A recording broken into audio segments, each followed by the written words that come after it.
2040 সালের মধ্যে 30% নবায়নযোগ্য জ্বালানির লক্ষ্য অর্জনে $42 বিলিয়ন প্রয়োজন বলে জানিয়েছে Centre for Policy Dialogue CPD.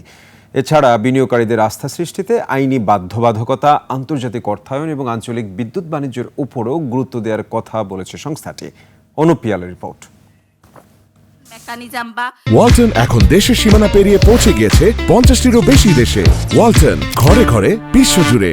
Centre for Policy Dialogue CPD এর এনডিসি 3.0 ভবিষ্যৎ টার্গেট বিষয়ক আলোচনা সভা। কিন্তু বিদ্যুৎ খাতের জন্য 2025 সালের জন্য এ বিষয়ে খসড়া প্রণয়ন করেছে পরিবেশ অধিদপ্তর, যেখানে বাংলাদেশ 2030 সালের মধ্যে মোট বিদ্যুৎ উৎপাদনের 20% নবায়নযোগ্য জ্বালানি থেকে উৎপাদনের লক্ষ্য নিয়েছে, যা 2040 সালের মধ্যে 30% করার পরিকল্পনা রয়েছে বলে জানায় সিপিডি। 2030 সালে আমাদের প্রয়োজন হবে 18,162 মেগাওয়াট, 2035 সালে আমাদের প্রয়োজন হবে 25,751 মেগাওয়াট এবং 2040 সালে প্রয়োজন হবে 35,713 মেগাওয়াট। আলোচনা সভায় দুটি গবেষণাপত্র উপস্থাপন করা হয়। মোট খরচের $32 বিলিয়ন 30টি বৈশ্বিক জলবায়ু তহবিল থেকে সংগ্রহ করা সম্ভব বলে গবেষণায় উঠে এসেছে।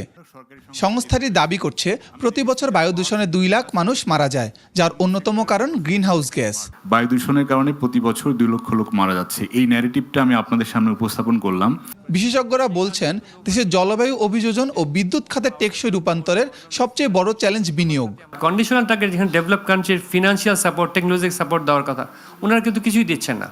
ওনারা, আপনি দেখেন ইউরোপিয়ান ইউনিয়ন কি দিচ্ছে, বেশিরভাগই লোন। সিপিডির গবেষণা বলছে 2035 সালের মধ্যে নবায়নযোগ্য জ্বালানির লক্ষ্যমাত্রা পূরণ করতে না পারলে দেশের বিদ্যুৎ খাত আরও বেশি কার্বন নির্ভর হয়ে পড়বে, যা আন্তর্জাতিক জলবায়ু প্রতিশ্রুতি অর্জনে বাধা হয়ে দাঁড়াবে। আমার ট্রান্সপোর্ট সেক্টরটাকে এমনভাবে করা। অনুপ পিয়াল, 21 টেলিভিশন, ঢাকা।